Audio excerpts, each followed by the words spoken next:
Welcome everyone to American English Webinar 2.5, brought to you by the American English team at the U.S. Department of State in Washington, D.C. Take a look at this great photo from the American Corner in Ural, Kazakhstan. This is a great photo of a webinar viewing group during our last webinar. So thanks so much for sending that in. And everyone, please keep sharing your photos by emailing them to americanenglishwebinars@elprograms.org. We have one more webinar of this series, and you may be featured then, or maybe even during our next webinar series. My name is Katie, part of the American English team, also known as Moderator Katie. You'll also see Moderator Heather today in the chat box to help you during the webinar. Here you can see the schedule for this series. The final webinar will be on March 30th, and it is called Web 2.0 Tools Using Free and Open Education Resources to Impact Learning Locally and Globally, presented by Melanie Brooks. We're so glad you made it today, even though the time zone change happened here in the United States. So the webinar start time for March 30th will most likely be the same as the start time for you today. However, please double check by using the time conversion link here and in your reminder emails to make sure you don't miss out on our final webinar of this series. Our webinars are each 60 minutes long. Each month, the webinars are related to a theme on the American English website in the Teacher's Corner feature. And that will feature resources and lesson ideas related to the month's topic. That can be found on the bottom of the American English homepage next to the popular resources section. The theme for the month of March is integrating global issues into your English class. Make sure to visit the American English website frequently as it has been posted, and each week there will be a new activity. As you might know by now, during the webinars you will hear but not see the presenter. The way for you to participate is by using the chat box as you're doing now. The chat box is where you can ask questions or make comments related to today's topic. After the webinar, you can join our name discussion with further questions and comments. Your presenter may also ask you questions in the form of polls, and you'll see these during the presentation. Some people may experience technical problems during the webinar. We will let you know if we are having a global problem. If you do lose sound, you can follow along with the caption pod or by refreshing your internet browser or using a different browser. Each webinar series consists of 6 webinars. During the series, webinars take place every other Wednesday. And if you attend 4 out of 6 webinars, you will receive an e-certificate from your regional English language officer or your local U.S. Embassy. To ensure you're eligible for that e-certificate, we will ask you at the end to submit your attendance, and you will get a link and submit your attendance on that separate link. We have seen many of you join the Ning during this series. If you haven't registered yet, please do join this dynamic online community for English as a foreign language teachers. You'll be able to find resources and discussion questions related to each webinar, as well as all of the webinar recordings and featured materials. The Ning is also where you can ask presenter questions after the webinar and live chat with fellow community members. Our next webinar series begins on May 4th, and we're very excited to announce the topics today. The dates and titles are here. As you can see, please register through your RELO or local U.S. Embassy. We can't wait to see you there for another great series, which, as I said, begins on May 4th. And now for today's webinar, Changing English, What Teachers Should Know. English is changing. All languages evolve, but with the number of second language English speakers outgrowing native speakers, we are starting to see new forms of the language. In addition to that, technology is altering the way we think about teaching, learning, and accessing other languages. In this webinar, our presenter will help us to consider answers to these questions. Where is English heading? And how should we rethink the way we teach as a result? It's my pleasure to introduce today's presenter, Kevin McCoy. Kevin McCoy is a regional English language officer based at the U.S. Embassy in Kyiv, Ukraine. He's been a regular presenter with the webinar since 2010. Kevin likes to use movement and music in language learning. Welcome, Kevin. Thank you, moderator Katie and the webinar team in Washington, D.C. Hello, everybody out there in webinar land. I'm Kevin McCoy, and I'm coming to you live from Kiev, Ukraine. And our subject tonight, changing English. So what's this webinar about? Well, here's what I'd like to communicate during the webinar. How English is changing, and we'll look at technology and demographics of speakers, who is speaking English basically, and then provide some ideas for teachers. So there's a spoiler alert here. That is, I'm going to tell you right now what I would like you to take away from this webinar at the end. And here it is. Don't worry that English is changing. Be proud of your English, wherever you are from, and keep up with the technology, and if you can. And consider the new literacies that are developing in English.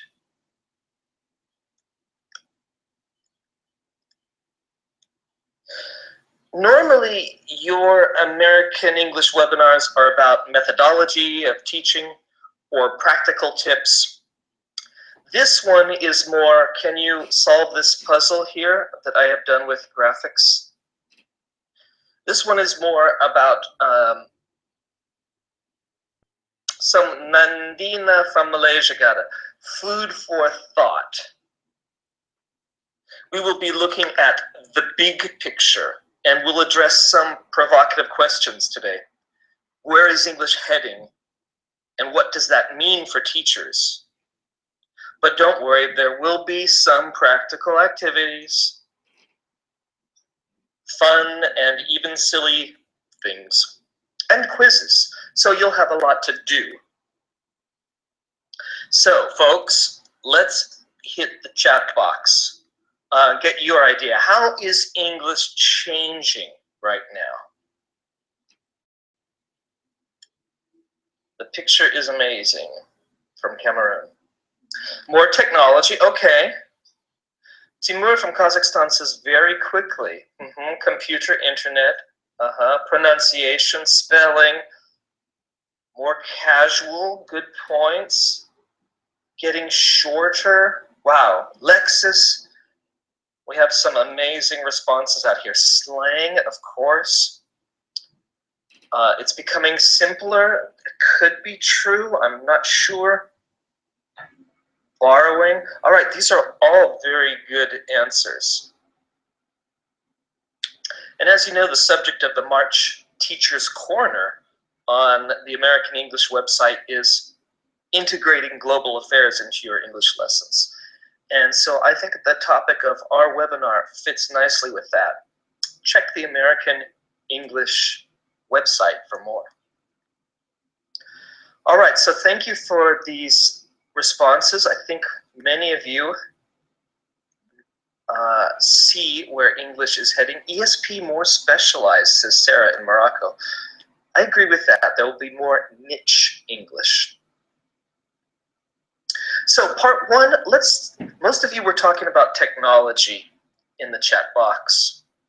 So this brings us to part one, where we will examine some of the technology. A little quiz for you. What does fleek mean? I must be honest, I'm a native speaker, but I didn't know the meaning of this.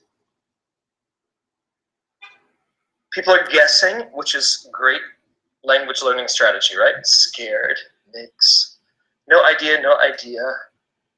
I'm watching the text box, see if anyone gets it. The sheer law of averages will tell us that someone will guess. Wow. So how about if you raise your hand if you do know the meaning of this? Let's just try it that way because no one seems to know. I see no hand. Oh, 11 people have raised their hands. Sarah in Morocco, Yumi in Japan, Alexis, Kenya. Okay, well, I'll give you the answer to that. Fleek means, as we will see, good looking. If you didn't know, don't worry. Like I said, I'm a native speaker and I didn't know what fleek meant. Which is interesting, right? And don't feel bad because in this recent poll from 2015, 86% of British parents think their children speak another language. That's because they are developing their own way of communicating, largely through social media.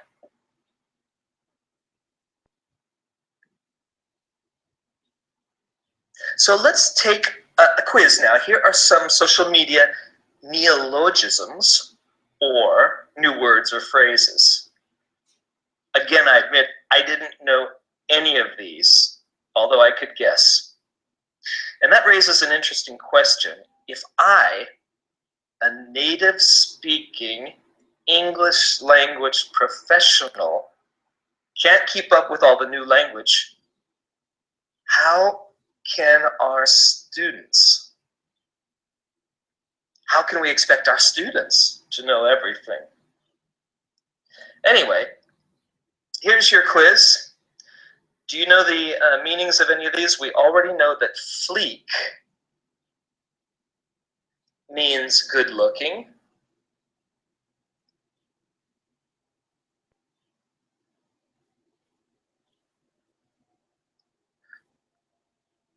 And you can see that there's a lot of abbreviations. Okay, like me, most of you do not know. Fear of missing out. Someone got that. ALC in Jadida. Okay, that's all right, everybody. I don't know either. Let's check out the answers, okay? Make us feel so old, the source says. Nah. There you go. So these are some new forms of language that perhaps teens know and we don't. This is also from the Telegraph article. Okay. So here's the interesting that we have this technology that you have talked about, and it's changing so much. But we look at classrooms for contrast, and have classrooms changed in the last 100 years? Maybe, but not very often. This is a very traditional classroom arrangement. But does that mean that these students do not have cell phones?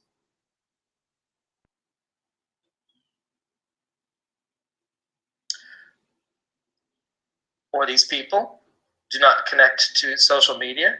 So even though our classrooms may be remaining the same, the technology is allowing learners to access language outside of class. Or, look at Kenya here, maybe even inside the class. Here it looks like they are using tablets. Again, all these photos are from American English for Educators on Facebook. And here in Ukraine, these kids are having a seemingly traditional lesson, but if you look at the cell phones on the table, it's obvious that they can use them on their own. If teachers are not informative and entertaining, students will get their English elsewhere. And if you look at that blue arrow, there's actually a QR code on the wall. That's a digital code. And in this lesson, students were accessing internet sites to learn about famous Americans by having their phones scan that code.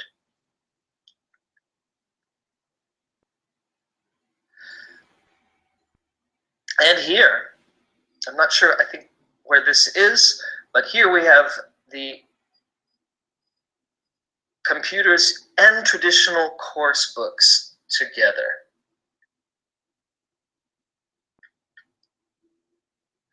So what's my tip for teachers? We can't all use the technology in the classroom. I understand that. My tip is keep up with the technology if you can, and also if you want to. Some of us don't want to. And I understand that. If you can't keep up with the technology, encourage your students to tell you what's new, to keep you informed.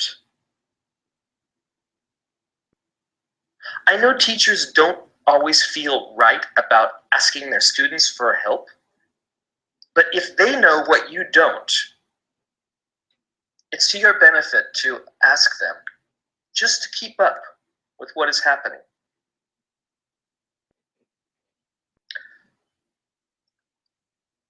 So for many years, the teaching of English has been about textbooks and course books. I still hear teachers talking about it. We need new course books. We need new textbooks. And that's true. They're very useful.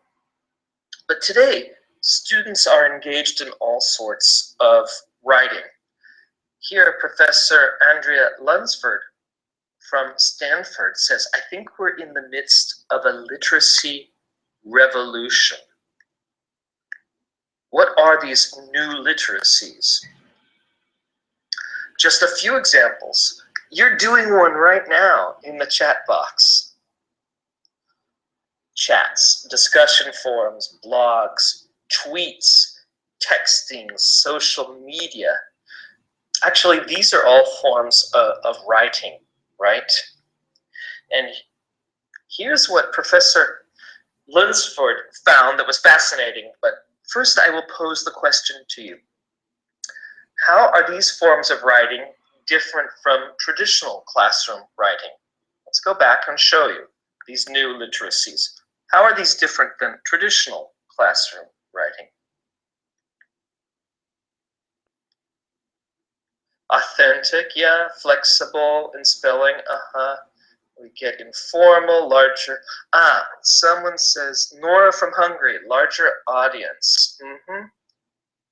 Right, no typo, quick, instant, yeah. All of those are true. But I think the word that really jumps out, and this is what Professor Lunsford noticed, was audience. Students are aware that they are writing for real people who are going to read their ideas in real time. So today, our learners have a better sense of audience than they do in the past, probably. Think about when you were young and you had to write for school. I always wrote for the teacher.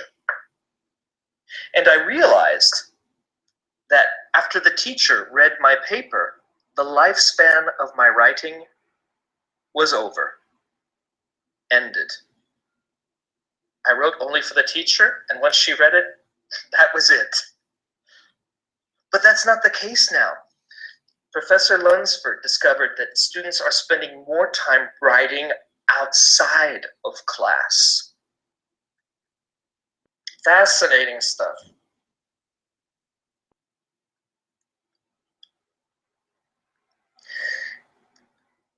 And there are more new types of literacies. These are the kind that we might need to read or understand.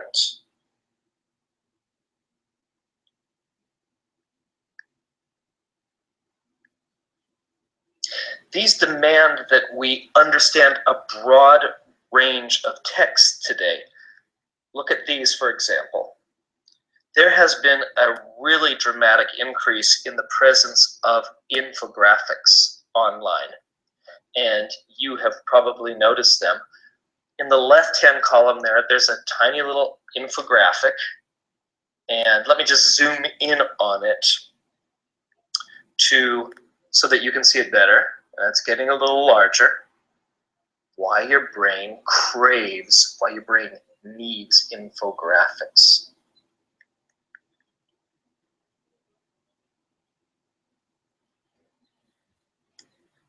There we go. Now you can see how infographics are increasing not only on the internet, but in books and newspapers. Look there.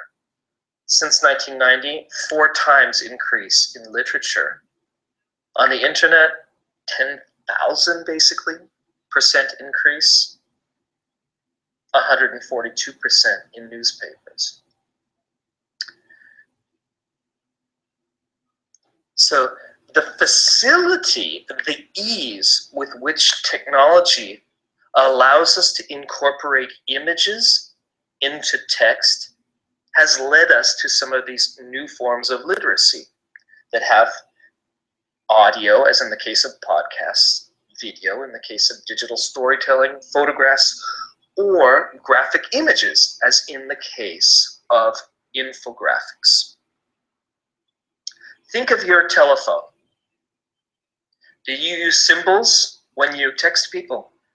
Emoticons, emojis, smileys? Raise your hand if you like to use those symbols. So, wow. Okay, so there is an attraction to using these symbols. And it appears that our brain likes these images too. Some studies, according to this infographic, show that visual interpretation, visual presentations are more appealing and convince people that what they are reading is true. We all know that we like our presentations not just to be talk, but to have visuals. But perhaps they're more convincing too. This can be great for teaching. You have undoubtedly seen many infographics on the American English website, done at home there by our great Heidi Howland. If you haven't, look at them, because you can download them and use them in class. Very great teaching tools because they involve both text and visuals to support the text. Should we be asking our students then to explore this new type of literacy? Don't students need to understand how to read these texts? After all, good infographics will offer sound research on a subject with texts and images organized in a clear and logical way to support that. So wouldn't this be a great way for our students to learn writing as well? Because this is organizing ideas, making an infographic. We tried this in Ukraine this year with the Who Am I infographic contest. And we asked people to make infographics about themselves. Don't send any in to us, please. The contest is over. But I will provide an example from Anna in Kharkiv. And look at how much information she provides about herself. And I think it's organized in a clear way. We get a really solid idea of the person she is. She appears real and full dimensional. There's so much information there in an organized way. Now, would your students like this kind of assignment? Raise your hand if it's yes, or if you have a comment, type in the chat box. And could you use this as a text in your classroom to generate speaking or writing? So it seems we're very positive on this. That's great. Because I think we're going to be seeing more and more of these mixed texts. visuals and text together.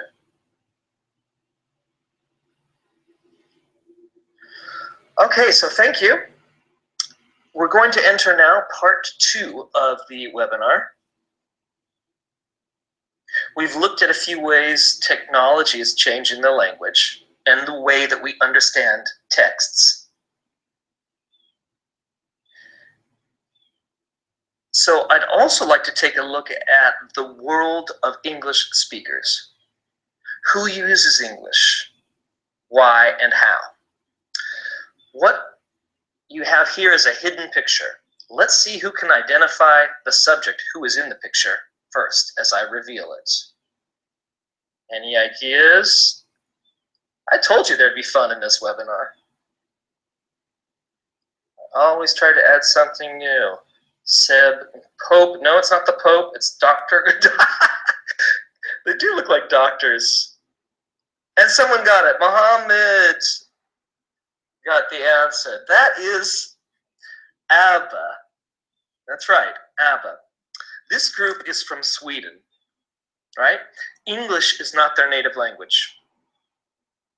And several of their songs are among the most famous English language songs, as their inclusion on this Rolling Stone magazine list demonstrates.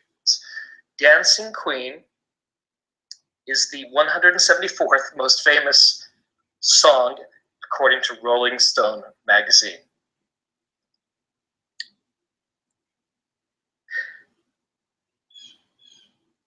That means, think about that, that means that ABBA's non-native English is part of the official English canon.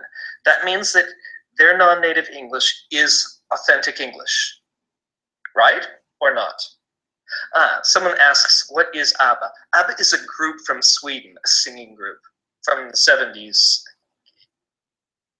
So a lot of people are agreeing that non-native English is authentic English. And as our American English Facebook page shows, people all around the world like English. 2 million hellos from around the world. And these people are using English to showcase their ideas and skills. So let's try a fun experiment in order to look at the roots of language popularity. Okay? It will be fun. You need a pencil and paper at this point. So we're going to close the chat box. Otherwise, you will type. So go ahead, grab something to write with. You will hear the excerpts from 7 songs. Your task, people in webinar land, is to write the language in which the song is sung. Okay? Listen and write the language on your piece of paper. Your paper should look like this, 1 to 7. Okay? Yeah, interesting. Let's listen to the audio. 1. كنت حاسة إن حبك كل مدى كان بيكبر كان بيكبر 2. Ruột nâng sóng tiếp đà nâng viang ta đêm nơi lơ quê ha nhung ban mơ từ bộ bộ ban cơ như đông slam kết tha bộ 3.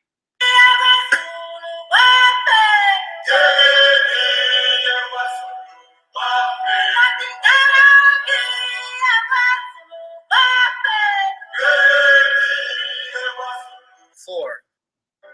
Bien sûr, nous eûmes des orages. 20 ans d'amour, c'est l'amour fort. 5. We like to take selfies. We like to ride bikes. We like American English.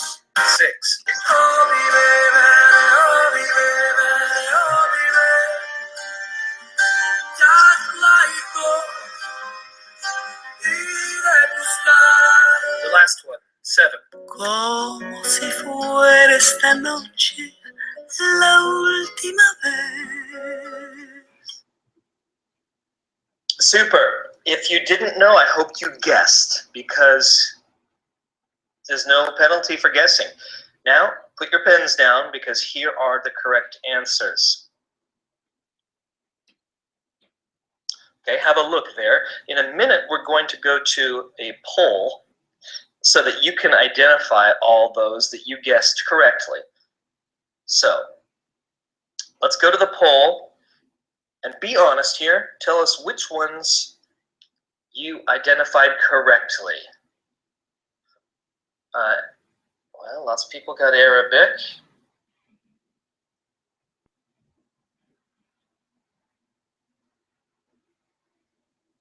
English seems to be the most identifiable. Wow, a lot of people identified Zulu. That's very good. And Cambodian, a few people got too. Okay, great. So look at that. English is at 90%. Arabic, and French and Spanish are also pretty high. Okay, great. Thank you for playing that game. I think it says something to us. It's not surprising, really. These are either languages that are near to yours, or they are the languages of overseas empires. Arabic, French, Spanish. These had empires and spread.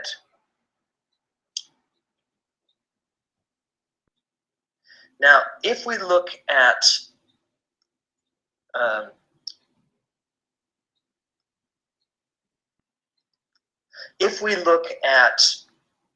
this map from 1897, the height of Queen Victoria's rule, we can see the British Empire, which is one reason it doesn't surprise me that you all recognized English.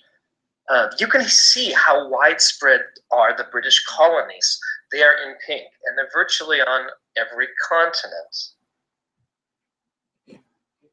Britain did not march in a line taking over countries.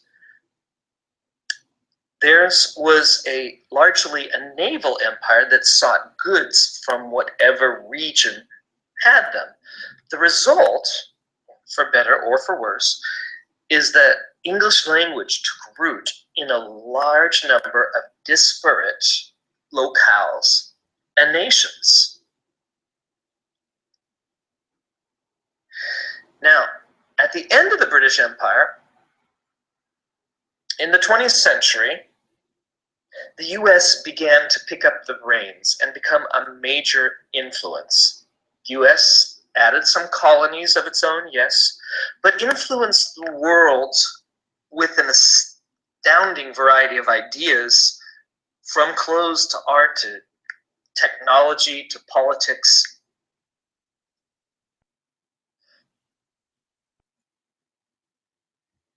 And Zulu is, I'm just looking at the chat box, Zulu is a South African language.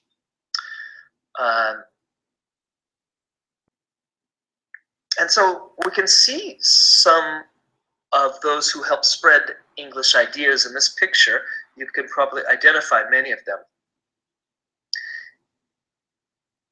These ideas were conveyed largely in English, even though these people might not have been born in America and might not be native English speakers. Let's see, do you recognize all these people? I have a feeling you might not have gotten that person. That is Levi Strauss, but you are familiar with his name, right? He is a German-born gentleman, and though his pants, trousers, might not affect our English language learning ability, they're certainly found all over the world. So just for fun, let's take a poll to see how this invention has affected us.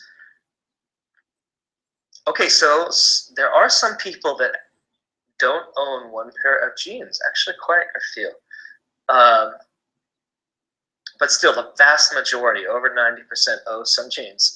And look at what the percentage is that are wearing them right now. I cannot see that number, but so many people are not. As we see that in some cultures, probably jeans are not worn very often. All right, so let's go back and look at that lovely actress. If there's anyone else you want me to identify, just ask. 25% were actually wearing jeans right now. Amazing. So let's look at this lovely actress here. Hedy Lamarr is her name. I added Hedy to the list because I'm a fan of hers, and her story is fairly amazing. She was born in Austria and moved to the United States and became an actress.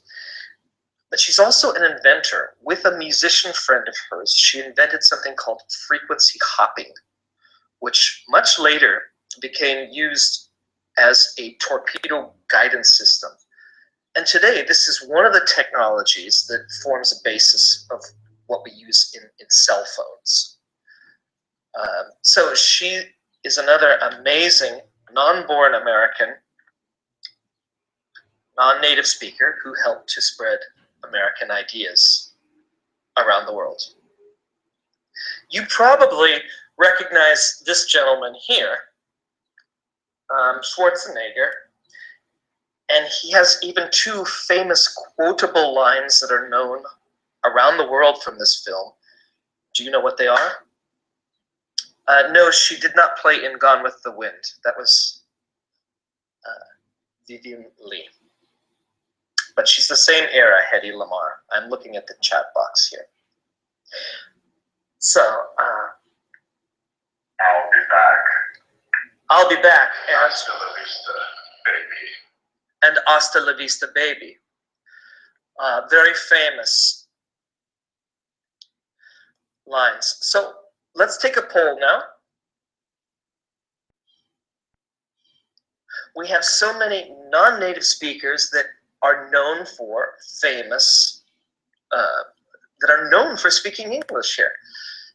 Now, in this list, you have to choose one group where all the countries have at least 1 million English speakers and some official status. Okay, that's at least 1 million English speakers and some official status. Okay.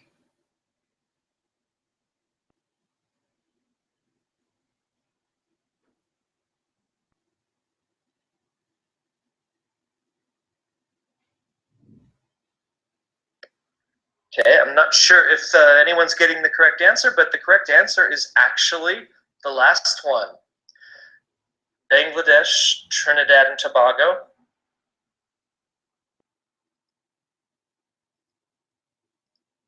And there are actually, you'll see here, about 30 countries where English has official status and at least 1 million speakers. So the answer in the poll was D.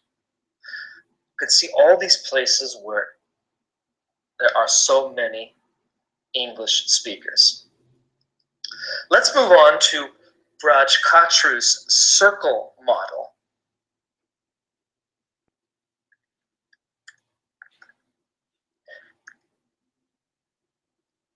So in this model, Kachru shows us who is speaking English and where.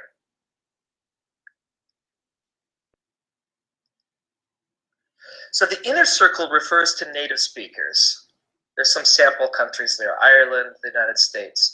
The outer circle is those countries, we just talked about them, where English plays some sort of official role in education or the government. And that might be Barbados, South Africa, Nigeria, India, Pakistan, etc. And then we have the expanding circle, Mexico, China, Russia, Brazil, Ukraine, where people are learning English. Now, what is unusual about this? Let's look at the numbers, And when we talk about numbers of speakers, we're always just guessing. But there's about 400 million native speakers in the inner circle, and about the same number in the outer circle. But there are 1 billion people, think about China, Mexico, learning English. Also, the population in the inner circle does not grow very much. Well, the population growth in the outer circle and expanding circle is much larger. The result is that we have fewer native speakers and more non-native speakers. And that is going to continue. This trend will continue.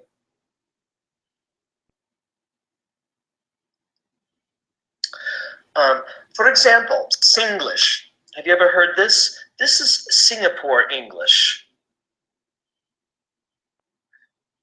Here are two phrases from it. Singapore has had English a long time, so it's no surprise it has developed its own idioms.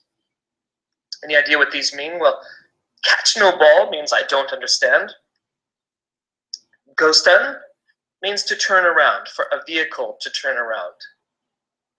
So many countries with their own English are adding their own particularities into global English. It's natural. Let's take a look at David Gradle in English Next. Asia, especially India and China, probably now holds the key to long-term future of English as a global language.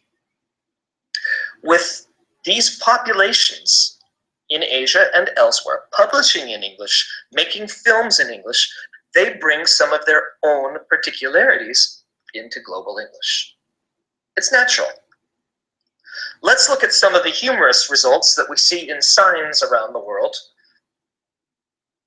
Take the child, fall into the water carefully.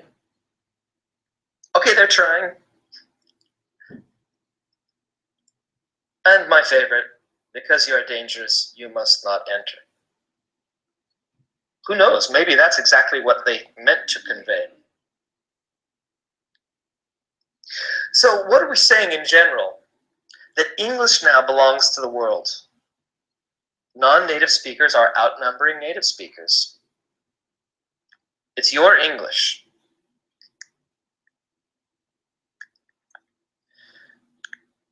As attested to by our American English Facebook site, 2.5 million likes. Note that even though our name, American English, that's our branding, but that's just because we want you to know that these fine materials and webinars come to you from the United States and are supported by us. But we like all English. As you can see in the quotations here, that's from G.K. Chesterton, a British writer. I would maintain that thanks are the highest form, etc. And if we look here, we have a quotation from Albert Einstein, a non-native speaker who was born not in America. So our message, even though we're American English, that's our name, English is for everybody. So this leads us to a question for our schools. We asked this in the pre-webinar poll. What is our model to be? Which English should be our model? Well, the pre-webinar polls suggested that it was about 50-50. Let's take a poll quickly. Two polls here.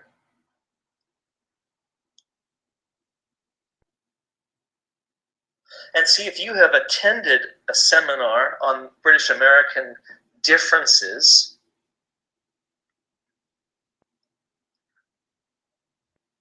and what English is taught or learned in your country. So it's about half and half between American and British.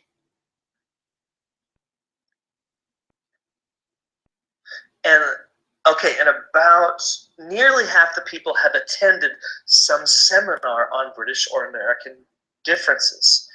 Virtually, let's go back to the slideshow. Virtually every conference I attend, someone seems to do a presentation on British and American differences. Even our beloved American English website has infographics about the differences, which is fine, but I do have a question for you. Do we ask students to learn both forms, or do we just accept both as correct? What's your opinion here? We have to show the differences to the students. There's no standard. Learn both, accept both. I think you can mix British and American forms. Either spelling is acceptable. Either pronunciation. I don't think anyone benefits if we make students know which one is British and which is American. Because the importance is not really British or American. The importance is, as the English effect from British Council tells us, that English boosts stability, employability, and prosperity in developing and emerging economies. And look here, most interactions are between non-native English-speaking people. This is an accurate reflection of our pre-webinar poll, with about 3/4 of the interactions happening not between a native speaker and a non-native speaker, but between two non-native speakers. And for you teachers, be proud and happy, because you have some advantages. You know the educational system, you know the local language probably, and you know how you learned English in the same environment as your students. Native speakers who visit your country, they might not have those advantages. In Ukraine, we have wonderful Ukrainian teachers of English. So, should students then get listening practice from non-native speakers? Raise your hand if you think they should. That we should do listening with non-native speakers. Wow, we're getting a lot of hands raised here. Okay, well, let's try one here. We're going to play an audio from someone who's a non-native speaker named Esmerella, just for practice. So listen to the audio and see which words are missing. What is something that I really miss from my country? My friends, sisters, my mom that I didn't see for 7 years ago, and I was 14 years old the last time when I saw her.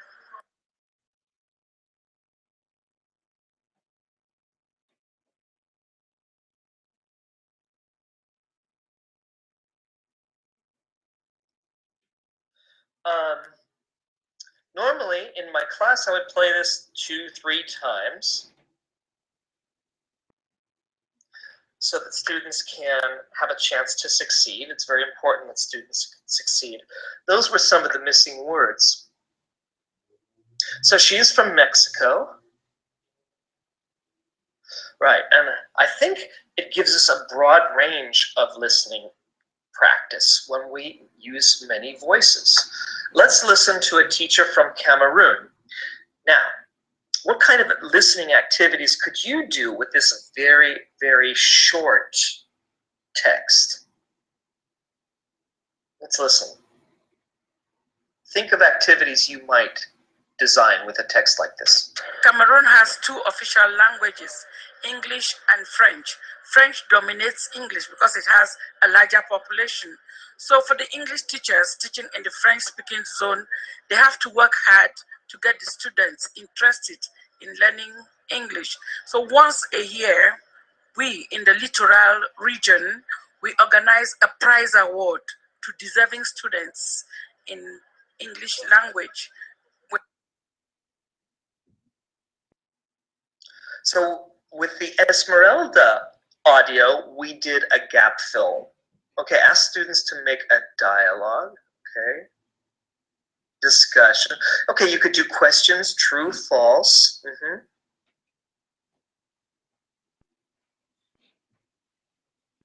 Listening comprehension, right. Students interested in learning English. Pronunciation bad, but clear speaking. I think her pronunciation is quite lovely, actually. It's different, that's for sure. It's a different accent. But then again, shouldn't we prepare learners to understand a variety of different accents and pronunciations?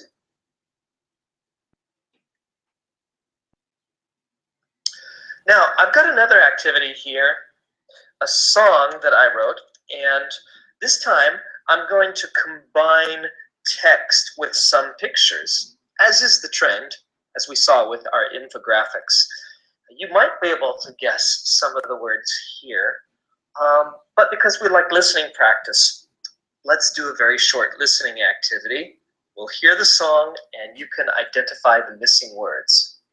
Good luck to you.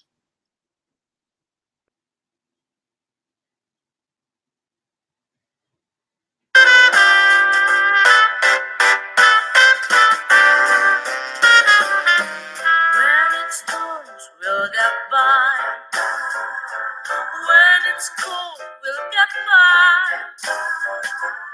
So what if our blankets got holes? So what if our umbrella is thrown? We'll get by. We'll get by. We'll get by. We won't be rich, not you and I. Not even hoping. Life is a gift, so let's open it. And now we'll get by.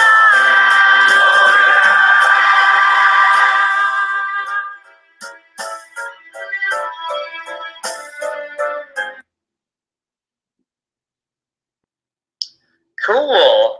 Okay, so you got a lot of those words correct.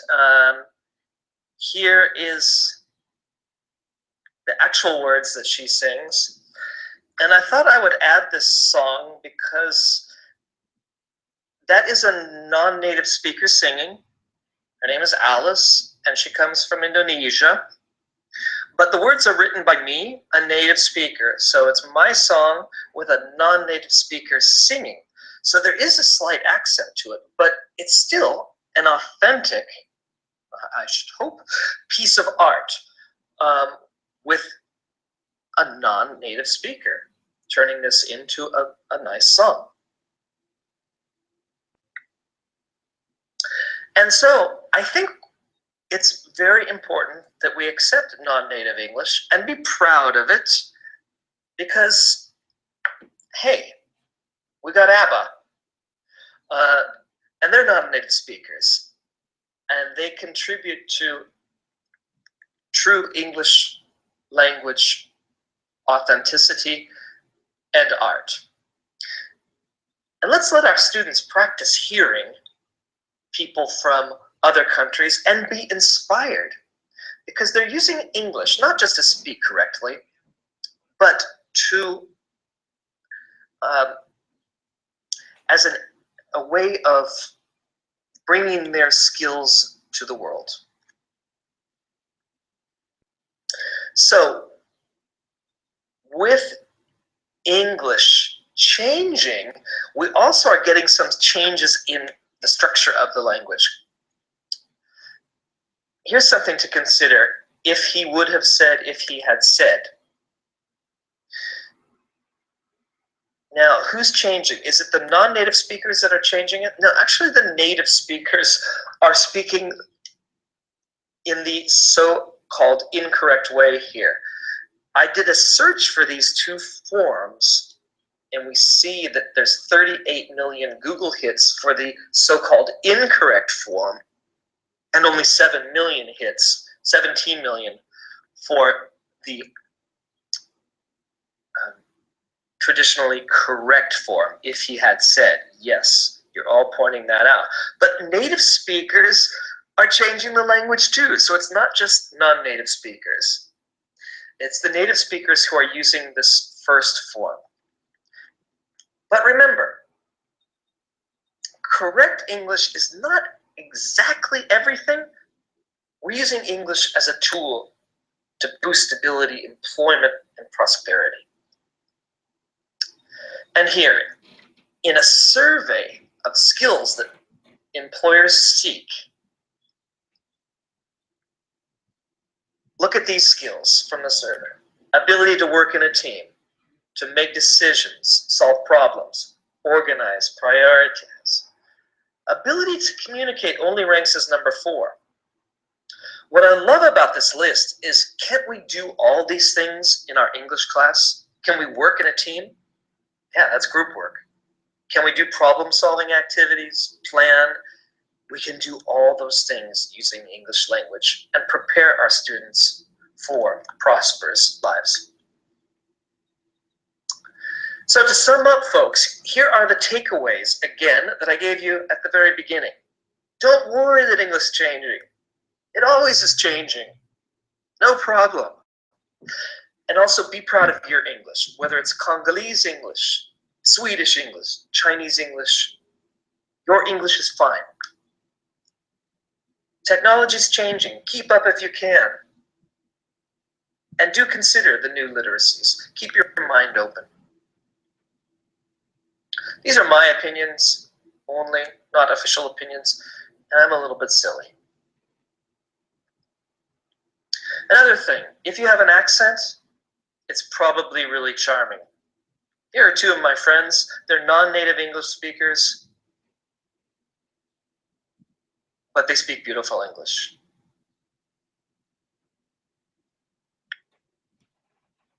Visit me sometime at Facebook on Relo Kiev on Facebook, and please like us there. And there are some of the sources that we used today to bring you this webinar. I hope that you got some good ideas. And Natalia from Moldova says, great picture, Kevin. You're welcome. Those are kids from Moldova jumping with me. I hope you got some great food for thought from our webinar today. I really enjoyed listening to you through the chat box. And I hope you came away with some